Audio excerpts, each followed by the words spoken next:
Alors, j'espère que vous allez bien. Désolé pour les cheveux mouillés, mais c'est le matin, je viens de sortir de la douche et quand on a les cheveux longs, ça met beaucoup de temps à sécher. Mais aujourd'hui, je rencontre Daniel Citruc. Daniel, c'est le CEO et cofondateur de la société Sunity. Sunity, c'est très simple. C'est une société qui te permet en fait tout simplement de générer toi-même, depuis chez toi, ta propre source d'énergie. C'est une entreprise qui se retrouve dans le secteur de l'énergie, voire même de l'énergie renouvelable. Et je trouve qu'aujourd'hui, avec les nouveaux enjeux qu'on a, je pense que se lancer dans le secteur des énergies renouvelables est le meilleur pari que tu pourrais faire dans les 10 prochaines années. Alors il y a plein de projets qui sortent de ça, voitures électriques, panneaux solaires, éoliens, bref, il y a plein de choses qui peuvent sortir de tout ça. Mais dans l'idée, ce qu'on doit retenir, c'est qu'en fait, on doit repenser un système de A à Z. Et comme tu sais, les énergies fossiles, dans tout ça, elles ont une fin. C'est un produit qui est fini et qui finira par s'épuiser à la fin. Et donc de ce fait, à un moment, quand toute notre économie est basée sur ces énergies fossiles, il faut trouver de nouveaux modèles tout simplement pour les remplacer. Et c'est pour ça que j'ai voulu discuter avec Daniel, pour essayer de comprendre un peu ce nouveau marché émergent qui est vraiment à ses prémices et surtout qui est en quelque sorte vendu comme notre avenir. Est-ce que c'est facile de se lancer dedans? Quelles sont les meilleures opportunités dans lesquelles se lancer? Écoute, ce qu'on a essayé de répondre du coup avec Daniel, c'est toutes les réponses que je lui ai posées pendant ce podcast. Donc je te laisse tranquille, tu prends soin de toi et bien sûr, on se dit à la prochaine. Ciao. Salut Daniel, hyper content de t'avoir dans mon podcast. Aujourd'hui, Salut c'est un jour un Taslim. peu spécial. C'est un jour un petit peu spécial aujourd'hui, parce qu'aujourd'hui, je voulais te parler d'un sujet qui est un petit peu important pour moi, qui est vraiment central, et qui, je pense, est central pour pas mal de personnes qui font de l'entrepreneuriat de manière un peu sérieuse. Tu sais, c'est le sujet du nichage, le fait de trouver un marché dans lequel tu pourras te lancer, qui est prospère, parce qu'on le sait tous, le marché, c'est l'un des plus gros piliers de ta croissance quand tu veux te lancer dans une nouvelle startup. Voilà. Donc, après, c'est ton offre, et enfin, c'est ta persuasion, ton marketing, le fait que tu sois le plus visible sur les plateformes sur lesquelles tu vas te lancer. Et donc, moi, j'ai remarqué, il y a deux grands secteurs aujourd'hui sur lesquels tu peux te lancer et faire pas mal d'argent assez rapidement. Le premier, c'est le secteur du recrutement. Bon, ça, c'est basique, parce que voilà, il y a une pénurie de talent dans tous les métiers aujourd'hui en France. Et le deuxième, c'est le marché de l'énergie. Et c'est pour ça que je te rencontre aujourd'hui. Et du coup, je vais commencer par ma toute première question. C'est, est-ce que Daniel, selon toi, le marché de l'énergie, c'est le nouvel Eldorado en France? Super question, très intéressant. On rentre dans le vif du sujet. Pourquoi c'est le nouvel Eldorado? Alors, je suis mitigé sur le fait de dire que c'est l'Eldorado. Je pense c'est un Mhm. marché qui est très porteur. Pour la Ok. simple et bonne raison, c'est que on a connu, et c'est encore un petit peu le cas, même si ça va un petit peu mieux, une crise de l'énergie avec le début de la guerre en Ukraine. On a Bien sûr. connu une augmentation assez forte du prix de l'énergie, que Mhm. ce soit sur l'électricité, même sur le gaz, etc. Tous les usages tendent à aller aussi sur un modèle électrique avec l'arrivée des véhicules Mhm. électriques, etc. Donc aujourd'hui, on est quand même dans une phase où il y a des choses qui ont été faites, mais il y a encore énormément de choses à faire. Donc Mhm. oui, dans ce sens-là, je pense qu'il y a énormément d'opportunités à saisir dans le domaine de l'énergie. On le voit bien, il y a beaucoup de projets qui se montent, que ce soit autour des véhicules, des bornes de charge, dans la production. Nous, on voit même dans l'énergie, la production solaire, d'énergie à partir du photovoltaïque. Il y a beaucoup de projets, et tant mieux parce que ça permet de pousser toujours les choses au maximum et à son paroxysme en termes de qualité, de compétitivité et autres.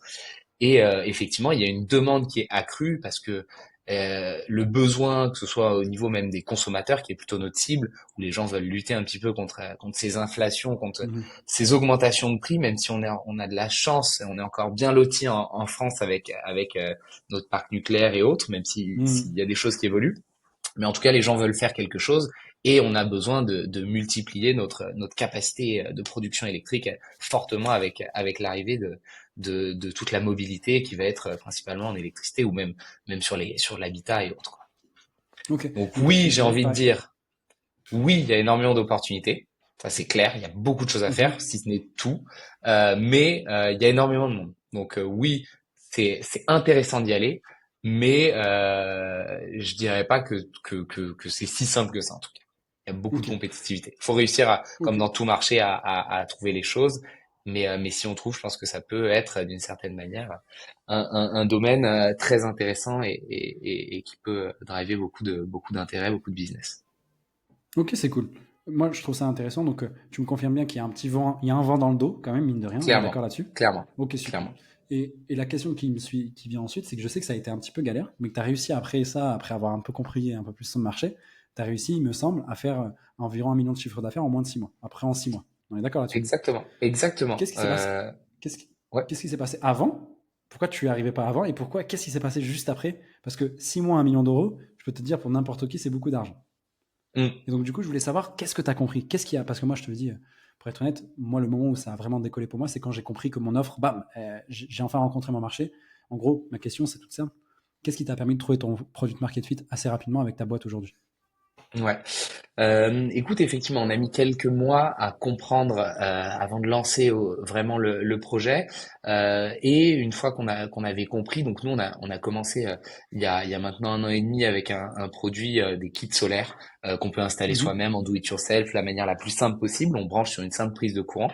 Et donc en fait ça nous a permis de d'aller assez vite avec un produit sur le marché. Donc on s'était fixé comme objectif de mhm, lancer tout de suite très vite un produit. Donc on a lancé ça en 3 semaines, mais c'est vrai qu'on a mis quelques temps avant de comprendre. Et à partir du moment où on a compris un petit peu les enjeux, et c'est surtout au niveau même du ciblage des personnes, etc., qui ont s'adressé, de comprendre bien notre cible, c'est là où on a réussi à faire décoller et faire effectivement 1 million en quelques mois seulement. ok. Et donc, du coup, tu dirais que la grosse différence, c'est quand tu as compris en fait la personne à qui tu vendais. Il y a forcément de ça, clairement. Il y a aussi comprendre un peu mieux le marché. Il y a aussi des choses qui sont un petit peu externes à nous, qui est une histoire de Ok. timing. Tu vois, on parlait d'augmentation de l'énergie. On était en plein dedans, donc forcément, on l'a vu à chaque fois qu'il y avait une annonce du gouvernement, on était sur un trend de 10-15% d'augmentation 2 fois par an au moment là où on a lancé ça. Donc forcément, nous on voyait que ça drivait beaucoup de monde et de clients potentiels ou de clients sur Mhm. notre site et qui est allé vers de l'achat et de l'équipement. Ok, d'accord. Et tu dirais donc là, clairement, tu as dit, tu as rencontré t'as fait le lien entre le timing de marché, la compréhension de ton audience et en même temps avoir un produit qui pourrait répondre à cette audience de manière assez facilement, tranquillement là-dessus. Aujourd'hui, Exactement. aujourd'hui, je dirais, qui sont les acteurs un peu de ce marché de l'énergie? Parce que je sais qu'il y en a un dernier qui est rentré, qui est l'État. Alors j'entends beaucoup de trucs de contrats B, P, comment ça s'appelle ça? 2P, je sais pas quoi. Comment ça s'appelle? Tout ce qui est Tu C2E, sais, tu c'est des parles des contrats certificats C2E, C2E? C2E, Ouais. C2E, où apparemment l'État apparemment donne de l'argent à foison à ces gens-là s'ils rentrent dans certaines normes écologiques, ce genre de choses. Je voulais Ouais. juste en apprendre un peu plus de quelqu'un qui est dans le marché. Est-ce que tu pourrais m'en dire un petit peu plus sur ce Alors, sujet? je suis pas expert, c'est un domaine assez complexe Bien sur sûr. ça. Effectivement, il y a des certificats d'économie d'énergie, c'est donc le Mhm, C2E, qui sont faits et qui incentivent surtout, il me semble, les sociétés pour permettre de réduire un petit peu les émissions carbone au sens large. ok. Nous, c'est pas du tout notre cible, cette partie-là. Donc, pour moi, c'est pas, on n'est pas concurrentiel, tu vois, sur ces Hmm, choses-là. On va bien avoir sûr. d'autres concurrents qui vont être plutôt des sociétés privées, tout ce qui est installation Mhm, solaire, équipement solaire, mhm, production d'énergie, etc. Où là, ça va être réellement, réellement nos concurrents. Il y a même des mhm. acteurs qui font exactement le même type de produit que l'on propose. Et donc ça, vraiment, pour le coup, c'est nos concurrents directs qu'on connaît très bien, qu'on voit, qu'on sait que nos clients nous parlent d'eux, etc., etc. Mais le Ok. C2E, Donc ça va tu, moins toucher à ma connaissance, beaucoup ok. moins toucher Donc un, tu un dirais, particulier. Donc tu dirais qu'en gros, aujourd'hui, sur la partie B2C du marché de l'énergie, c'est vraiment voilà, un marché, on va dire, basique avec des concurrents, des choses comme ça. Et que pour la partie, on va dire, B2B du marché de l'énergie, ça va plus être voilà, un travail un peu d'administrateur, on va dire. Tu es bon en administration, tu sais faire gagner de l'argent ici pour un business, du coup tu gagnes tu permets. C'est un peu ça ce que tu veux essayer de me Ouais, dire? peut-être que oui, on peut le voir comme ça, effectivement. Euh, Après, ça dépend. Même dans le B2B, il y a encore, tu vois, nous, ce qu'on fait au sens plus large de l'équipement de solutions photovoltaïques, il y a des sociétés qui sont spécialisées dans le B2B, qui sont pas du tout sur les mêmes tailles d'installation, mais Hmm, qui font, euh, d'accord, mais ok. qui font de l'installation en B2B. Je pense Ok. et c'est là où en fait, ce que je disais un petit peu tout à l'heure sur le côté Eldorado, c'est que c'est un marché, l'énergie, c'est immense. Et donc, tu peux Ouais. avoir, de l'équipement solaire, tu peux avoir comment réduire tout simplement. Tu peux avoir, t'as des sociétés qui sont là pour te fournir juste des éco-gestes, des choses comme ça pour te permettre de réduire tes factures d'énergie au mois le mois à l'année quoi. Et donc c'est Hmm. très très très large comme marché. Et donc effectivement dans le marché il y a plein de marchés en fait. Mhm. Parce qu'en fait, on se rend pas compte, mais l'énergie, c'est la base de l'économie. Il y a une corrélation directe depuis maintenant, on va dire, depuis le début qu'on a réussi à traquer tout ça, entre dépenses énergétiques, donc les calories dépensées, qu'on peut Mhm. calculer en watts du coup, donc c'est super, ça c'est un truc qu'on peut calculer en watts, et le développement du PIB du global. Donc Mhm. en fait, quand tu travailles dans l'énergie, tu travailles dans l'économie. Sans personne le Ouais. comprend vraiment, tu vois. Bah, Tu travailles vraiment, oui, c'est c'est la clair. base. C'est la base C'est substantielle de notre vie économique, en fait, on se rend pas compte, l'énergie, tu vois. Et c'est pour ça que c'est complètement, aussi large, complètement. finalement. C'est ça, bah ça touche à tout. Là, on est en train de parler, on est sur des ordinateurs, il y a de l'énergie, on est C'est connecté à vrai, hein, on se Internet. rend pas compte, hein. Donc tout ce qu'on fait, et c'est pour ça que c'est aussi intéressant d'avoir un impact. Nous, c'est encore à petite échelle, mais je veux dire d'avoir un Bien impact sûr. aussi. Et c'était la base de notre projet aussi, d'avoir un impact sociétal sur la partie écologie et de promouvoir des choses et de trouver des solutions économiques et écologiques. Mais écoute, c'est un peu là, tu fais une transition avec la question que je voulais te poser, du coup. C'est est-ce que, du coup, c'est vraiment possible aujourd'hui de faire de l'argent et de sauver la planète en même temps? Est-ce que le développement durable est possible aujourd'hui grâce à ce nouveau marché qui est en fait immense, que les gens un peu dans mon monde, voilà, qui essaient de faire de l'argent commencent à découvrir? Est-ce que c'est vraiment possible aujourd'hui de faire les deux, d'allier les deux?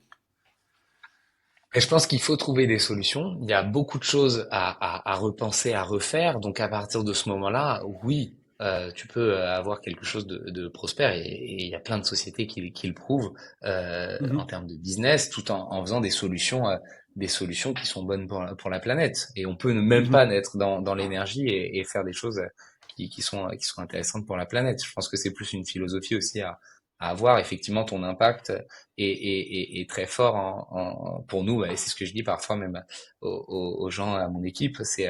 Mhm. Nous, on peut se dire qu'en termes d'émissions, on est très positif parce que quotidiennement, D'accord. nos actions permettent de faire plein de choses très intéressantes. Donc, on peut Mhm. avoir cette bonne conscience entre guillemets de se dire bah, tous les matins on se lève et oui bah, nous on sait que nos produits les dettes énergétiques sont faibles il y a pendant des dizaines d'années de l'énergie zéro émission. Donc oui, forcément, on contribue de la meilleure des manières à avoir quelque chose de sain tout en ayant des produits et des choses qui sont l'essence même d'une société, à savoir créer quelque chose et le vendre, etc.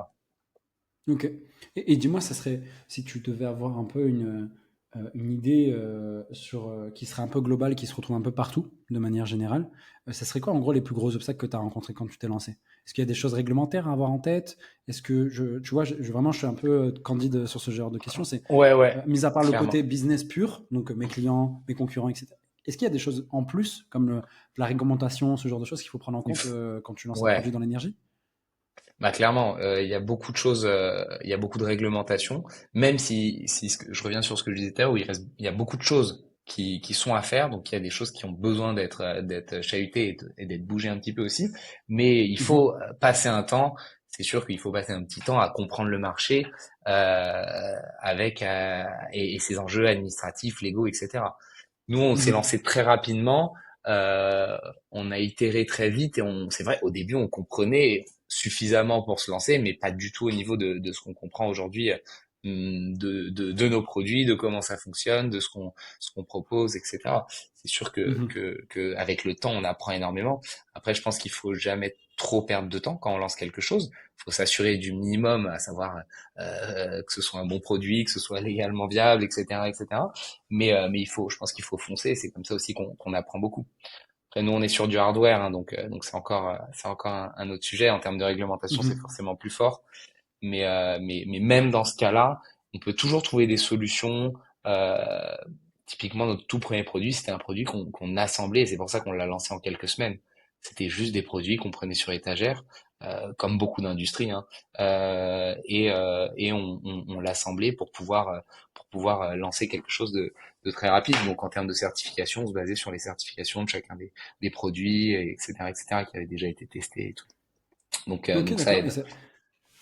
Donc tu conseillerais de peut-être potentiellement partir sur quelque chose qui est un peu fait en main avec les normes européennes quand il s'agit de B2C, surtout sur du hardware comme toi.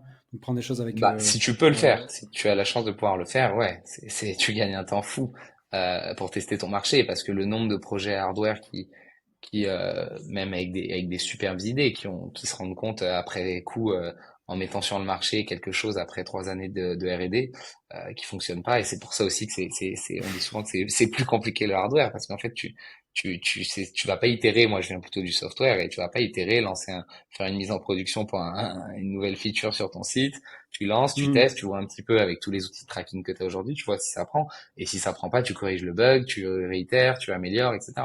Dans le hardware, c'est Ok. un petit peu plus compliqué. Donc, il faut toujours essayer de trouver les chemins les plus courts pour tester son marché, parce que la finalité, si tu fais le meilleur de produits mais que personne n'en veut, euh, c'est un peu compliqué, quoi. Non, Tu je vois vas ce que pas tu veux aller bien dire. loin. Et est-ce qu'il y a genre un endroit où tu pourrais un peu de centraliser tout ça ou tout simplement genre une loi un peu. Je pose des questions candides, hein, tu vas voir, vraiment Bien je sûr. fais comme si c'était. Mais est-ce que par exemple tu peux faire du fake it until you make it, c'est-à-dire faire une landing page qui parle d'un certain sujet et tester là-dessus ou tu dois vraiment. Parce que moi je sais qu'il y a des choses qui sont réglementées, genre le notariat, tu peux pas faire de landing page comme ça. Ah oui, non, Du non, fake it until you make it. effectivement. Tu peux pas faire ça par exemple. Clairement, clairement. Donc ma Oui, oui, tu question as des c'est professions réglementées. est-ce que toi, par exemple, pour l'énergie, comme ça touche à quelque chose qui est quand même super sensible, tu l'as dit, bah, mine de rien, genre, est-ce qu'il faut prendre des choses en compte avant de se lancer vraiment, d'un point de vue réglementaire, est-ce qu'il y a une loi à suivre? Est-ce que Mhm. c'est régi par... est-ce qu'il y a un site internet sur lequel tu peux te retrouver et dire, ouais, tu vois, c'est un peu ça ma question qui se pose là-dessus, tu vois. Est-ce que je peux me lancer Ouais. comme ça, du jour au lendemain, voir si ça prend? Si ça prend, tant mieux, et après on verra comment ça se passe. Du coup, Ouais, voilà, bah, c'est ma en question. fait, nous, c'est vrai que pour tester le marché, nous, on a commencé, hein, comme, enfin, tous les trucs que moi j'ai pu lancer, j'ai toujours testé la proposition de valeur, voir un petit peu si ça mord, si c'est sur du B2C, en lançant quelques ads et autres pour voir Mhm. un petit peu les coûts et les dépenses que tu as pour générer potentiellement de l'intérêt, des leads, des clients. Mhm. Euh, mais ensuite, oui, il y a des réglementations. Alors, pour revenir un petit peu sur ton exemple, tout ce qui est notaire, c'est une profession réglementée. Il y en a d'autres. Tu Mhm. peux pas faire tout et n'importe quoi. Ça va dépendre. Dans l'énergie, effectivement, si tu veux te lancer sur certains aspects, bah, tu vas devoir passer par des réglementations. Nous, on est sur un produit qui n'a pas une très forte réglementation. Il faut respecter certaines choses pour pouvoir prouver que ton produit est de qualité. Ça va injecter Mhm. de l'énergie, donc il faut que ce soit un bon ratio d'énergie pour la taille du câble. Enfin bref, il y a plein de paramètres techniques pour que ça fonctionne bien et pas que ça Mhm. prenne feu, parce que ça reste de l'électricité. Mhm. Et donc il y a des choses, mais ça va pas être aussi, ça va pas être impossible comme sur des professions réglementées où là il y a des professions tu peux pas faire de pub, il y a plein de choses comme ça. Donc Ok. c'est encore un autre débat. Mais dans l'énergie, si tu veux attaquer autre chose que nous ce qu'on fait, il y a des sujets qui sont extrêmement réglementés. Tu peux pas. Mhm. Nous, je sais que par exemple sur certaines puissances d'installation, selon le type d'installation, la puissance, etc., ça va être plus ou moins réglementé. Donc on va pas pouvoir débarquer comme ça, installer je ne sais combien de panneaux solaires, les brancher comme ça, Mhm. et non, ça marchera pas. Oui, il y a forcément quelque chose à respecter. Et pour répondre à ton autre question, est-ce qu'il y a un site où tu peux trouver ça? C'est pas le plus simple. La plupart du temps, c'est de fouiller un petit peu partout. Faut un petit peu comme tout, il faut trouver les bonnes et les moins bonnes Mhm. infos. On peut s'amuser à analyser les textes de loi, mais je pense pas que quand on lance une boîte, on a envie de commencer par ça. C'est pas le plus passionnant, pour être honnête. Même s'il y a des outils qui permettent de résumer et autres maintenant, qu'il n'y avait pas il y a Mhm. 3 ans. ChatGPT, Euh, hein, pour ne citer que celui-là. ouais, entre autres, effectivement, qui est sûrement le plus efficace pour ce genre de choses. Mais bon, même lui, parfois, il peut se tromper. C'est vrai. Donc, faut faire attention. Mais oui, il faut analyser un minimum. Je pense que le meilleur moyen, c'est de discuter avec des gens du milieu. Je pense Ok. que l'expérience fait, tu vois, par exemple, on parlait de C2E. Moi, je pense pas être la bonne personne pour te répondre dans les détails sur le Ouais, C2E. c'est fou. C'est fou. Tu sais que Ah, je suis désolé, je t'ai coupé ouais, là-dessus. vas-y, Mais vas-y. c'est fou, mais c'est vrai que tu rentres toujours grâce à quelqu'un dans le marché Mais de oui, c'est l'énergie, ça. j'ai l'impression. C'est Bah, vraiment. tu comprends, t'as un intérêt, tu vois quelque chose qui t'attire, du moins.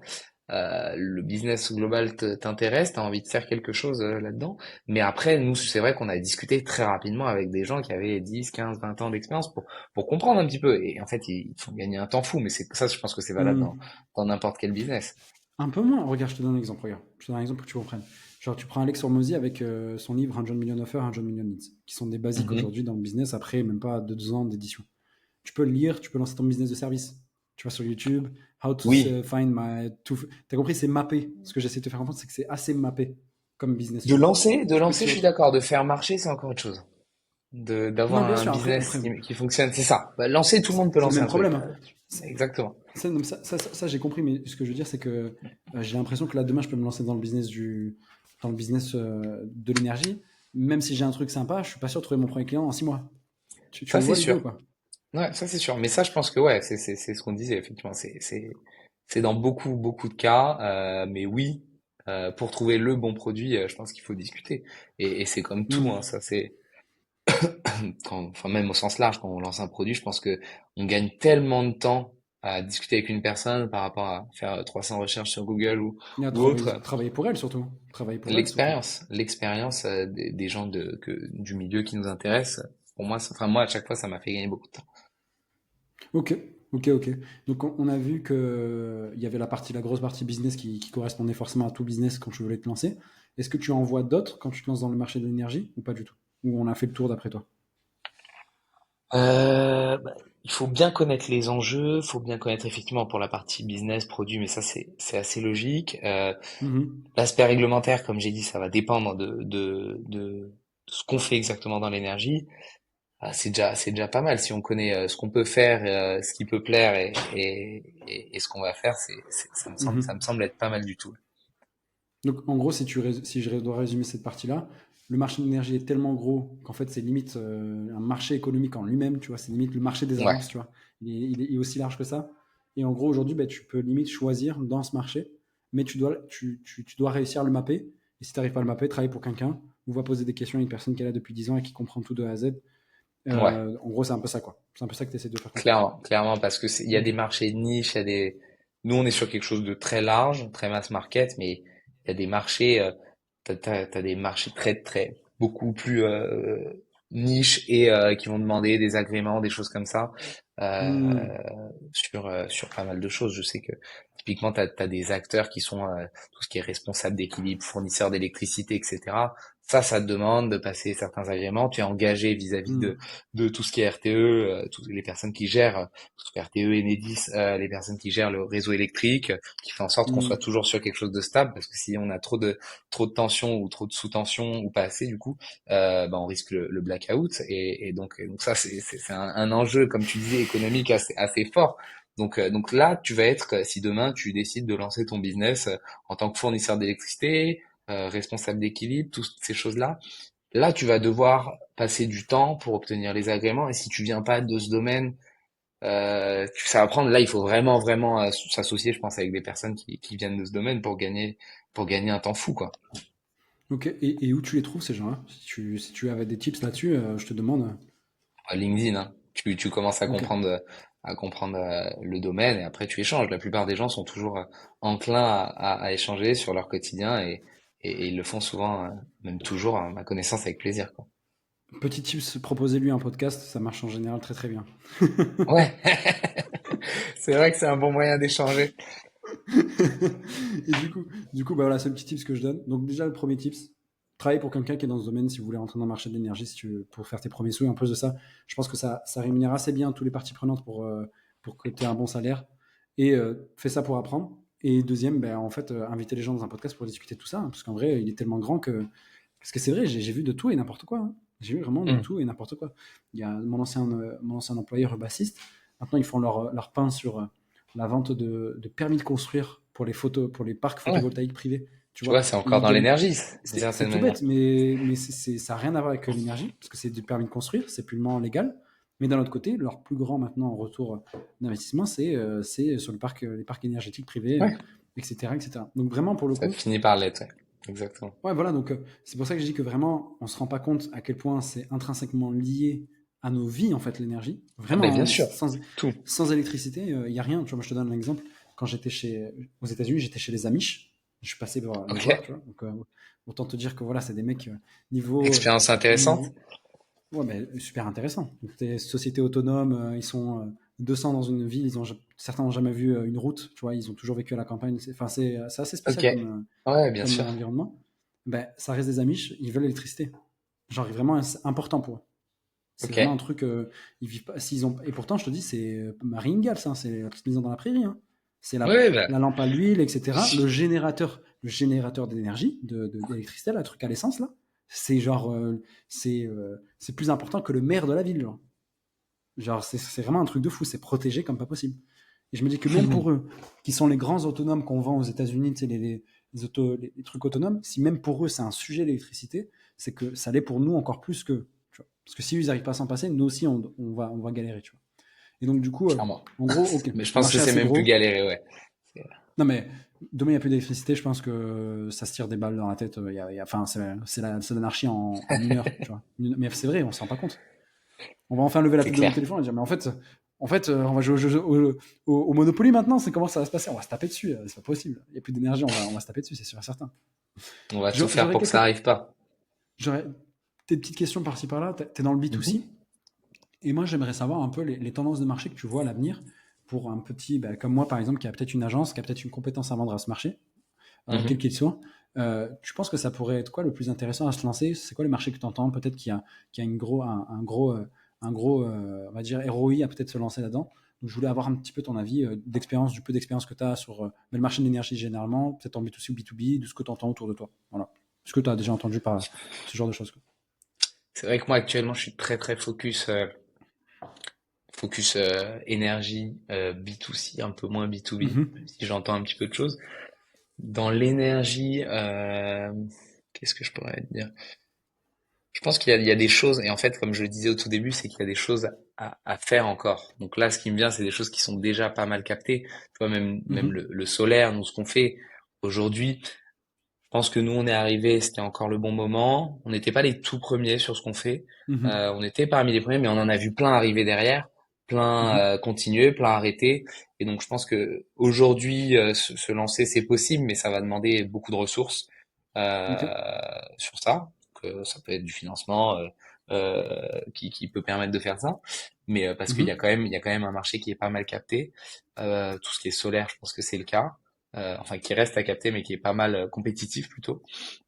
Mais sinon sur d'autres sujets, bah sur le B2C, il y a toujours beaucoup de choses à faire. Mhm. Maintenant te donner exactement le sujet là comme ça, je l'ai pas.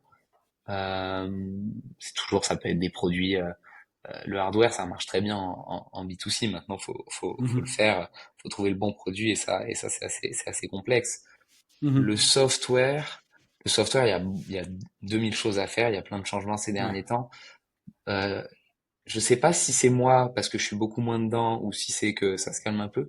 J'ai l'impression que tout ce qui est Mhm. modèle SaaS, etc., que j'ai beaucoup fait moi avant, euh, j'ai l'impression qu'il y en a un peu moins.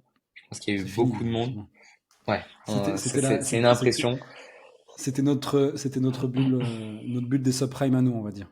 Tu vois, j'ai Ouais, envie de te dire. il y en avait un nouveau toutes les 2 semaines. Je pense que là, on est un peu dans tout le monde veut faire de l'IA. Je pense que c'est pas forcément la bonne solution parce qu'il y en a Alors que pas beaucoup monter qui un vont, SaaS qui vont aujourd'hui, tenir. alors que Ça peut monter être un SaaS intéressant. aujourd'hui, Exactement.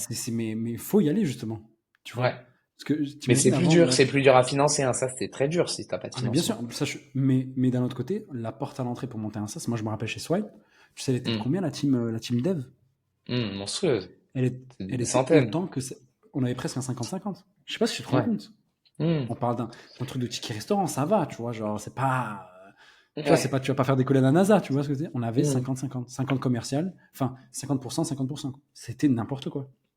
Et ouais. des Je pense salaires après que ça a dès été notre. surestimé aussi, peut-être. Tu penses pas? De quoi À un moment, il y la avait valo trop, de. comme c'était. Non, non, pas. Je parle pas de Swile en sens soi. Je connais pas assez. Mais je pense qu'à un moment, on avait tendance à facilement recruter. Les salaires avaient explosé. Ah, c'est Il y normal, hein. avait très facilement de financement. Et du coup, on recrutait. Bah, quand tu soulèves plusieurs centaines de millions d'euros, bah, ça va très vite, Exactement. hein. C'est Ça ça. va Mais très mais vite. mais c'est pas performant, tu vois. C'est pas forcément performant. Preuve en est, je pense que c'est ça Mm. aussi la leçon du Covid. C'est Elon Musk, il arrive, il vend chez Twitter, bon, la moitié, ciao. Genre, Ouais. Oui. et ça tourne. Aujourd'hui, Twitter, Et ça ça existe tourne, hein. encore, bien sûr. C'est ça Oui, qui est c'est choquant, en clair. fait. Tu sais que Google, pour te donner une idée, après Covid, ils ont réduit de 50% leur effectif presque, à peu près. Mm. Et ils ont Je savais remis pas. 30%, sur ce 50%, ils ont remis 30% de cut après Covid. Et ils ont Ok. vu que ben, leurs perfs, elles ont augmenté. Et tout le cash qu'ils ont récupéré des salaires, ils l'ont réinvesti soit en IA, Ouais. soit même en talent warehousing, on appelle ça. Donc imaginons, Ok. toi, t'as un intérêt monstrueux pour Google, ben, ils t'embauchent juste pour pas que tu partes à Microsoft. Et ils peuvent le Mm. faire. Maintenant, Ok. ils peuvent le faire. Et ils se disent, dans 2 mois, il partira sur un projet, mais il est chez nous, il partira pas à Microsoft, c'est sûr et certain. Mais du coup, tu as des vidéos sur Intéressant. TikTok de mecs. des data scientists, 7 ans d'expérience, des tronches, tu vois, des mecs ultra chauds. Bah voilà, je suis embauché chez Google, j'ai pas de mission encore. Et ça fait genre 3 mois, Ok. il est là à Los Angeles dans un appart monstrueux parce qu'il peut se le payer. Et il dit voilà, j'attends. J'attends la mission depuis maintenant 3 mois. Et il dort vraiment, il fait rien de sa journée. Genre. Ouais, On c'est le ils met dans veulent des sécuriser. meetings, Ok. Je connaissais pas on le ça. met dans- mais ça arrive aux États-Unis, c'est quand tu as un diplôme, Ouais, etc. C'est ils pour ça veulent qu'ils font venir sécuriser. aussi des talents. Ah oui, de fou furieux. Donc il y a des vrais sujets là-dessus. Mais bref, petit aparté, on revient du C'est coup intéressant. on Mais revient ouais, du coup effectivement, sur, comme tu disais sur lancer un SaaS aujourd'hui. Après, ça va dépendre parce que rentabiliser, faut du financement. Ça met des années souvent à rentabiliser quand tu veux faire un truc important, Mhm, pour les raisons qu'on a pu citer, hein. Ça demande beaucoup de ressources talentueuses qui sont forcément quand on est talentueux qui coûtent un certain prix. mhm. Faut voir. Mais effectivement, il y a la part à la bulle un petit peu. Je pense qu'il y a encore beaucoup de choses à faire dans tout ce qui est IA au sens large. Mhm. Maintenant, à voir. L'énergie, je pense qu'il y a encore énormément de choses. Après, moi, je suis beaucoup dedans, mais c'est aussi passionnant parce qu'il y a, il y Mhm. a, il y a, il y a, il y a tout à faire.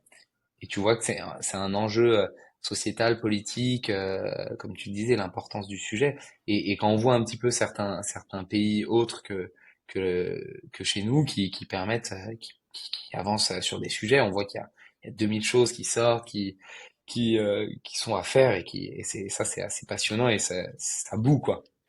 Mais là, du coup, je suis au Maroc là actuellement. Hum. Dans la région du sud de l'Aïoun, on appelle cette région, c'est un désert. C'est du désert, c'est plat. Il n'y a même pas de dunes, c'est même pas Merzouga avec le Ok, désert Sahara stylé, tu vois. C'est vraiment plat, tu vois, c'est du ok, désert. Après, tu rentres en Mauritanie. Pour te dire, c'est vraiment. ok. Tu vois, je pense que tu as dû voir des vidéos, tu sais, c'est le fameux train où il y a le train de charbon, tu sais, qui traverse, il y a Oui. des youtubeurs. Voilà, mais c'est ça, cette région-là, en fait, du Maroc. Mhm. Et ils ont construit une méga factory de batteries, la plus grande au monde. Ok. Ça va sortir je sais pas combien de batteries par jour, genre c'est un truc monstrueux. Donc même pour nous en Afrique, c'est un sujet vraiment central, tu vois, l'énergie, pour être honnête. Il n'y a pas Bah, bien sûr. de vrai réacteur, il y a pas de réacteur nucléaire hein, au Maroc.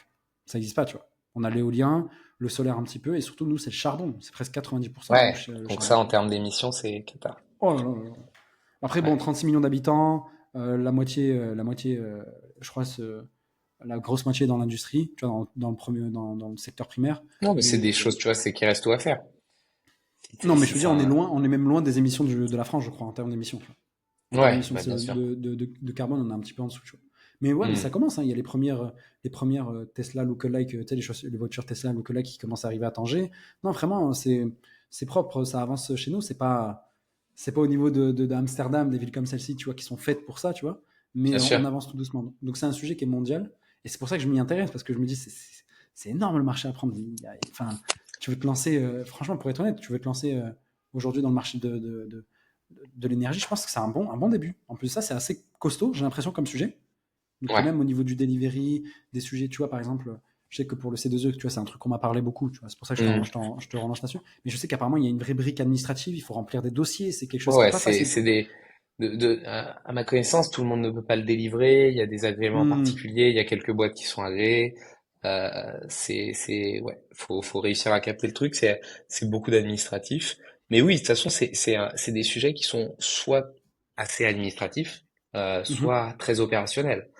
Donc forcément, en termes de delivery, d'activité, il y a souvent, même quasiment à coup sûr, sauf certains domaines, il y a du physique, du hardware. Mhm. Parce que C'est quoi vrai. que tu fasses, bah, il faut forcément déplacer les choses. Ou alors c'est pour interagir derrière avec des systèmes hardware. Et même tout ce qui est Mhm. flexibilité, tout ce qui est VPP et autres, c'est derrière, c'est pour faire interagir avec du matériel hardware. Donc c'est très intéressant. Mais oui, il y a une complexité mais qui est à la fois complexe et passionnante.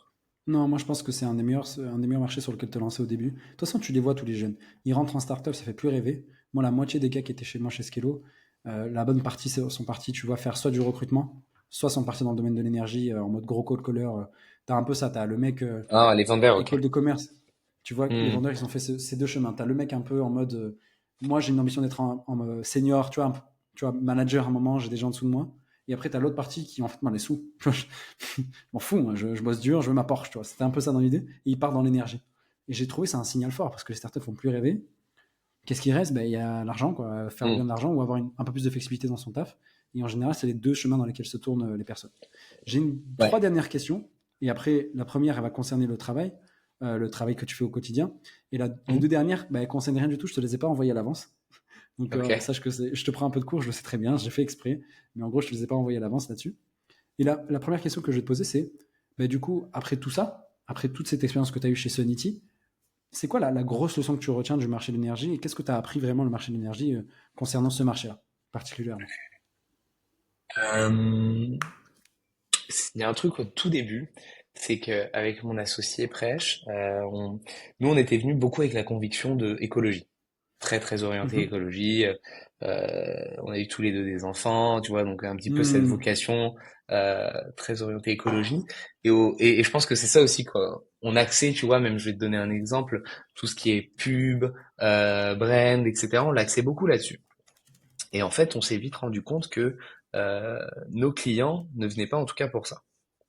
Ils venaient pour la partie économie. Mais bon, Hmm. l'un dans l'autre, c'est peut-être le Oui. meilleur moyen de faire avancer l'écologie que de toucher un petit peu au portefeuille d'une certaine manière. Hmm. Donc ça, c'est un truc qu'on a appris assez vite, mais qu'on a dû retravailler un petit peu parce qu'en fait, nos convictions personnelles et qui nous avaient donné l'envie de lancer Sanity n'étaient pas les mêmes que ce qu'allait faire qu'on allait avoir un product market fit et réussir à vendre et à marketer les produits à nos clients.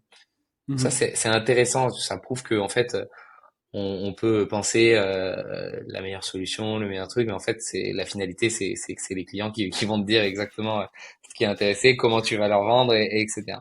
Donc ça, c'est Ça aussi fait mal, hein. intéressant. Ça fait mal, c'est intéressant et même aujourd'hui, et c'est pour ça qu'on dit toujours qu'il faut toujours parler à ses clients. Moi, je faisais plus du produit dans le software avant et c'est important quoi Mhm. de comprendre les enjeux réels. Mais bon, ça c'est, je suis pas le premier à le dire. Tout le monde dit la même chose, mais ça prouve encore une fois, tu vois. Même nous, on s'est arrivé, c'est génial, l'écologie, il faut changer le monde, la neutralité carbone, parce que c'est nos convictions. Mais en fait, le client qui veut acheter du solaire pour sa maison, il va pas te demander combien de CO2 il va enlever, son émission carbone, etc. Il va te demander combien il économise. Et c'est ça Hmm. qui est l'obligation en tout cas pour chacun. Donc ça, c'est intéressant. Ça, c'est quelque chose que j'ai appris sur ce projet encore plus. Enfin, j'avais déjà un peu appris, mais toujours on a besoin de temps en temps de le recomprendre. Mhm. L'importance de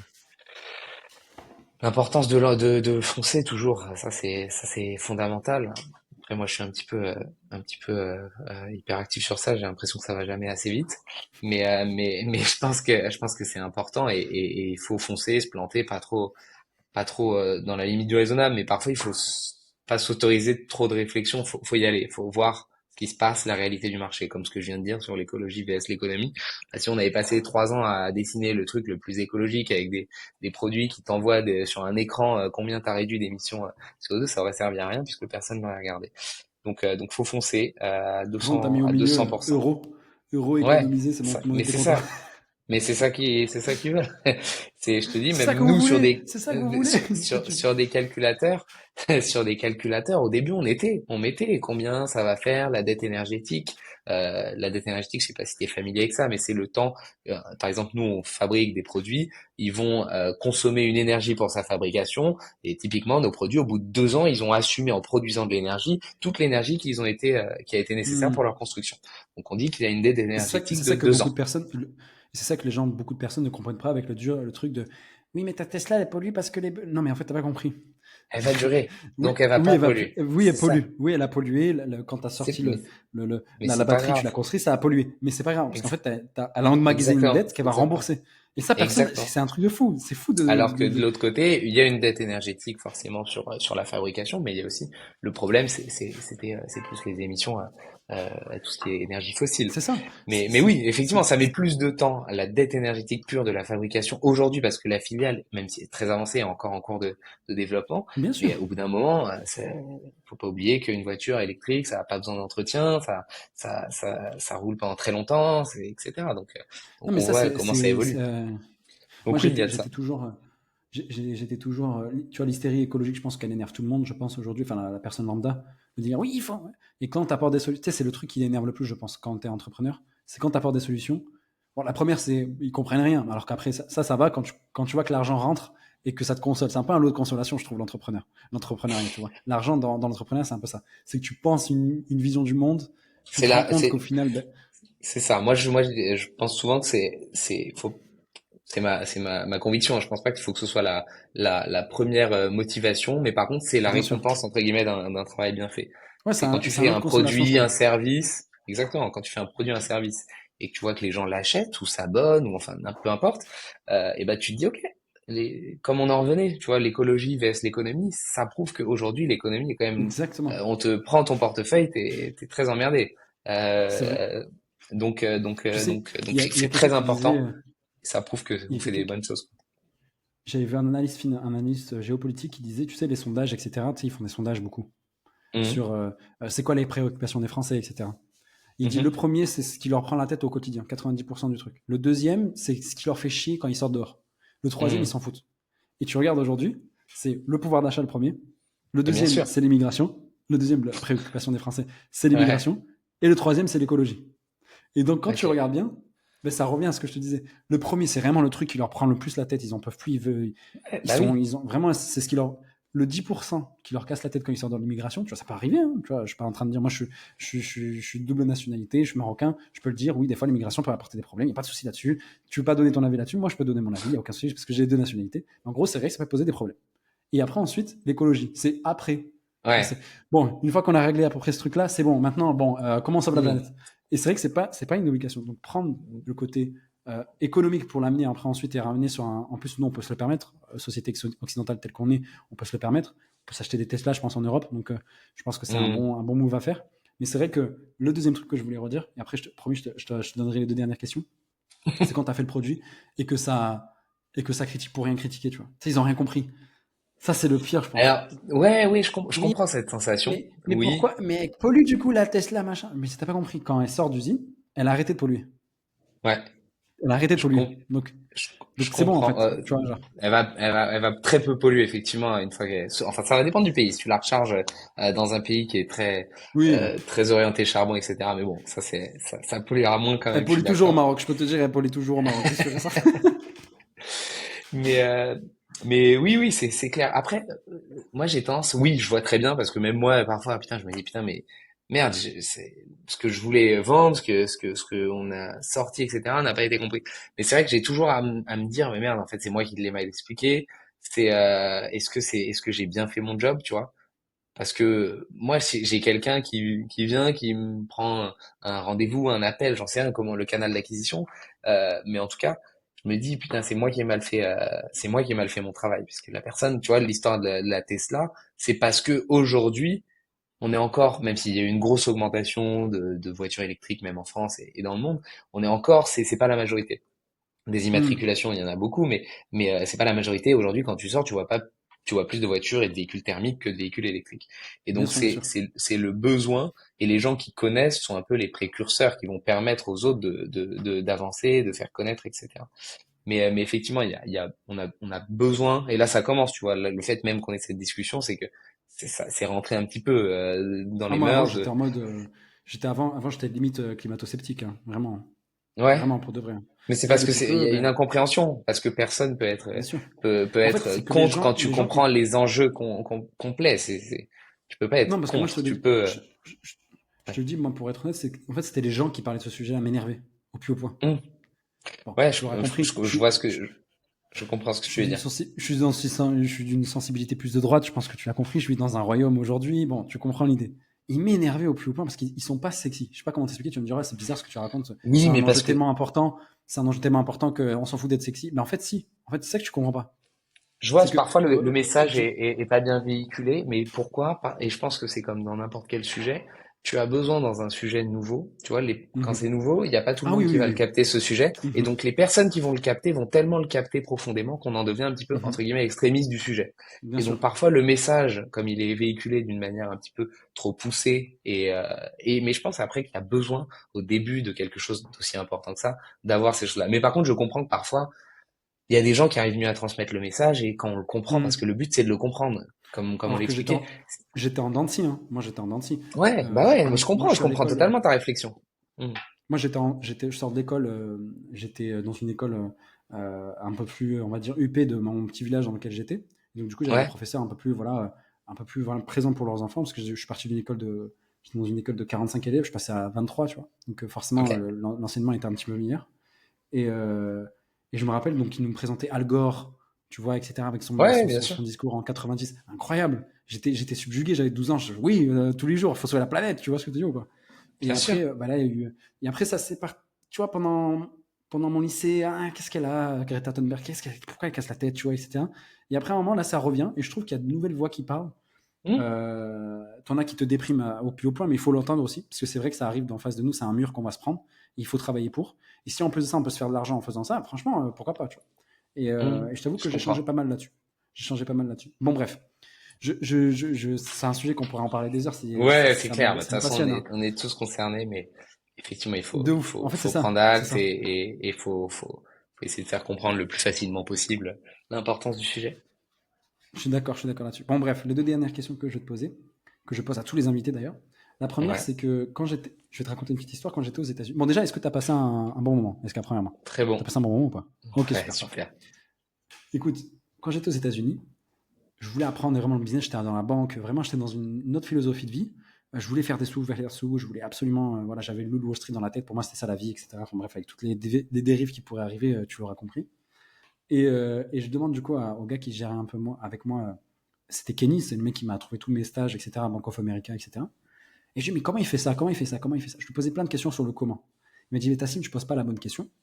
La bonne question, c'est qui est-ce que tu écoutes? Et là, ça m'a mis un Hmm. blanc et je suis plus jamais revenu de cette question. Quand il m'a dit ça, il y a eu un switch. Et c'est pour ça qu'à chaque fois que je rencontre un entrepreneur, je dis, mais c'est qui t'a amené à faire ça? Ou t'as lu quel livre? Parce que la manière dont on parle, toi, c'est édulcoré. La manière dont je parle d'un sujet, c'est édulcoré. Même si j'ai lu le livre. Hmm. Tu vois, le livre 100 Million Offers d'Alex Hormozy, en dessous de cet ordinateur, c'est pour surélever. Je l'ai lu, Hmm. mais c'est édulcoré ma manière de faire. C'est pour ça que tous les résumés de livres, je les lis plus. Je lis plus ces livres-là. Je lis le livre et je fais ma propre Hmm. idée. Ma question maintenant, c'est, Daniel, t'as plutôt bien réussi, je trouve. 6 millions 1 million en 6 mois, pardon, j'ai inversé les chiffres. C'est C'est plutôt bien bien. aussi 6 millions en 6 mois. C'est bien aussi, c'est bien aussi. En un mois, du coup. Et du coup, C'est le prochain objectif. on espère. Moi, je te le souhaite. Vraiment, je touche du bois pour toi. Vraiment, j'espère que ça va arriver pour toi. Et ma question, c'est plus, mais toi, tu as eu ton parcours, tu as eu des hauts, des bas. Qu'est-ce qui t'a permis de tenir? Qu'est-ce qui t'a permis de réussir? Qu'est-ce qui t'a permis de... En fait, qu'est-ce que tu as lu comme livre? Est-ce que c'est des personnages historiques qui t'ont inspiré? Est-ce que c'est une lecture? T'es plus jamais revenu de cette lecture? T'as dit, c'est maintenant, je deviens entrepreneur, je me lance et j'y vais à 100%. C'est quoi? Qui est-ce que tu as écouté? Qui est-ce que j'ai écouté? C'est intéressant ce que tu dis. J'ai eu une phase où je lisais beaucoup de livres, beaucoup autour de l'entrepreneuriat, ou même du questionnement de plus des sujets très marketing, etc., du produit, des choses comme ça. Euh, Ça, c'est très intéressant. Mais après, je pense quand même que faut savoir prendre le bon parce que tout est narration. Je pense qu'il faut savoir prendre le bon et je pense que ce qui te permet d'aller plus les hauts, les bas, etc. C'est aussi toi et tes convictions personnelles et le fait d'être un petit peu, je pense que, enfin moi personnellement, d'être un petit peu radical dans les choses et en fait de pas s'autoriser. Il n'y a pas le choix, quoi, en fait, entre guillemets. Et ça si tu veux faire quelque chose, que tu veux y arriver, tu te laisses pas le choix. Tu peux écouter 200 personnes, mais je pense que l'action permet d'apprendre encore plus, que la réflexion, la théorie est super intéressante, hein, je dis pas le contraire. Il faut passer par là. Ce que je te disais, tu vois, euh, sur des sujets très produits, tous les bouquins sur Martin Kagan, je crois que c'était ça, ouais, un mec qui est très sur le produit. L'autre, il y avait un bouquin que j'avais beaucoup aimé, qui est très connu, comment il s'appelle? C'est Ben Horowitz, je crois. Hmm. Euh, et ben en fait, j'ai oublié le nom. Mais bref, c'est très intéressant. Et là, ça te montre vraiment les hauts et les bas, je trouve, de l'entrepreneuriat. Et ça te permet de plus. Moi, j'ai plus la sensation que ça te permet de te dire, ah, ok, et à des différents niveaux, parce que je pense pas du tout avoir traversé les mêmes choses que lui et à une beaucoup plus petite Hmm. échelle. Mais en tout cas, ça te permet de t'identifier un petit peu et de te dire, ok, je suis pas si seul dans mon océan, c'est un nez de requin, entre guillemets, mais avec tous tes problèmes. Et justement, faut les voir comme une opportunité, faut passer à l'action et faut traiter les sujets. Et c'est ce que je disais au tout début, c'est pas grave de se prendre le mur dans la tête et faut avancer. C'est plus intéressant. Enfin, moi, j'ai cette conviction que faut foncer pour derrière se prendre le mur, tomber définitivement sur ce projet ou alors trébucher et se relever très vite, que passer du temps à passer trop de temps à écouter de la théorie, à écouter des parcours de vie, des machins qui sont très enrichissants d'un point de vue, je trouve, plus personnel que professionnel. Professionnel, je pense qu'il y a beaucoup de choses à aller faire et être en permanence dans l'action te permet d'aller d'aller réussir plus ou moins et selon tes ambitions personnelles, quoi. Ok, ok, super clair. T'es le tout premier à pas me conseiller de livres, de lecture ou de mecs à suivre, donc ça me fait extrêmement plaisir que tu parles de tout ça et que tu te livres là-dessus, donc ça me fait extrêmement plaisir. J'ai une dernière question du coup. Donc tu m'as dit que tu as passé un bon moment, donc ça me fait extrêmement plaisir, je suis très content. La question que j'ai envie de te poser, c'est est-ce que tu connaîtrais pas quelqu'un que tu penses être intéressant et que tu aimerais bien voir lors d'un podcast? Alors ça peut être un entrepreneur, un théoricien physicien à l'autre bout du Guatemala qui est tout seul dans sa cabane. Ça peut être n'importe qui que je pourrais contacter de ta part et je pourrais lui dire, écoute, il a dit que tu pourrais être intéressant de discuter de tel sujet et je pourrais en discuter. Donc vraiment n'importe quoi. C'est pas, il n'y a pas de sujet en particulier. Ça peut être ton coach sportif, ça peut être n'importe quoi. Vraiment pour le coup, j'ai lu plein Laisse-moi de réfléchir. trucs là-dessus. Je veux pas t'influencer, mais en gros sache que c'est très très large, très très très très large. Donc c'est forcément dans le scope pro, hein, on est d'accord. Non, pas forcément. Moi, par exemple, il y a Ok, quelqu'un qui m'a dit tu peux contacter ma mère. Je pense que ma mère est une personne très intéressante que tu pourrais interviewer. ok. Bah voilà, non, je rigole. La pauvre, elle est tranquille. Elle Bon, a pas du coup, forcément envie de tu faire une viens avec interview. Ouais. tu viens avec un micro. Bonjour, alors madame. Alors du coup, comment ça se passe? Non, écoute, euh, je peux te trouver. Tu veux que je te donne un nom comme ça maintenant? Si tu peux, ouais, ça serait cool. Sinon, après, ce sera dans un deuxième temps. Mais si tu peux là maintenant, ça serait cool. Je te laisse tout le temps de réfléchir, ne t'inquiète pas. Ouais, ouais, non, mais j'ai un très bon ami qui a un parcours très intéressant que je pense qui serait louable à mettre en avant, qui est entrepreneur, Mhm. qui a monté plein de projets, qui s'appelle Mathias. Je pourrais te mettre en contact si ça t'intéresse Ok. Il fait quoi exactement? de lui proposer. Alors, il a fait pas mal de business dans le service. Il a eu un parcours, ça fait longtemps, très longtemps qu'on se connaît, hein. C'est un de mes meilleurs amis. Ok. Et il a lancé pas mal de business dans le service, dans la partie assez orientée sales. Donc, je pense que ça Ok. pourrait être intéressant que vous discutiez. Carrément. Il avait une agence là-dedans, ouais, dans tout ce qui était calling, call calling, etc. Oh, lourd, lourd, lourd. Donc, Ok, bah, franchement, super chaud. donc Super chaud de discuter avec intéressant, tout je ça. pense en plus pour toi. Ça peut être cool. Super propre. Daniel, on a fini ce podcast. Ça a été un plaisir de t'avoir pendant cet échange. J'espère que tu as apprécié, j'espère que tu as passé un bon moment. Très bon moment. Merci Bah, à, c'est cool. merci à toi, Taslim. Bah, Et, écoute, je te dérange pas et plus. Moi, ça a à été un une plaisir. prochaine. Et je te souhaite une très bonne journée et bonne chance pour la suite. Ok? Merci à toi aussi, Taslim. À Ciao. très vite. Ciao, ciao.